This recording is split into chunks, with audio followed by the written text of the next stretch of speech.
খেলার মাঠ থেকে গ্যালারি। আফকন কাপের ফাইনালে সকল কিছুতেই বিতর্ক সঙ্গী ছিল সেনেগালের। শিরোপা নিয়ে বাড়ি ফিরলেও কড়া শাস্তি অপেক্ষা করছে সাদিও মানেদের জন্য, যার রেশ গড়াতে পারে বিশ্বকাপে খেলা না খেলা পর্যন্ত।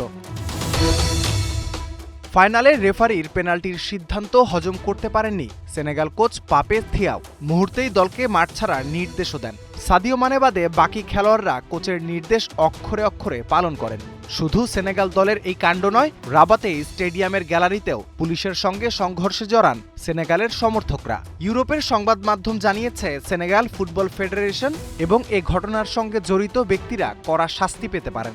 এখন প্রশ্ন, শাস্তির মুখে 2026 বিশ্বকাপ নিয়ে আছে কোনো দুশ্চিন্তা? টুর্নামেন্টের নিয়ম অনুযায়ী সেনেগাল দল তাদের সমর্থক ও তাদের স্টাফরা মিলে ফাইনালে যে বিশৃঙ্খলা করেছেন, এর কারণে দেশটির ফুটবল ফেডারেশনকে 50,000 থেকে 1 লাখ ইউরো জরিমানা করা হতে পারে। পাশাপাশি এ ঘটনায় জড়িত কোচ ও খেলোয়াড়রা 4 থেকে 6 মাস পর্যন্ত নিষিদ্ধ হতে পারেন। অর্থাৎ এই শাস্তি হলে অনেকেরই বিশ্বকাপে খেলা হবে না।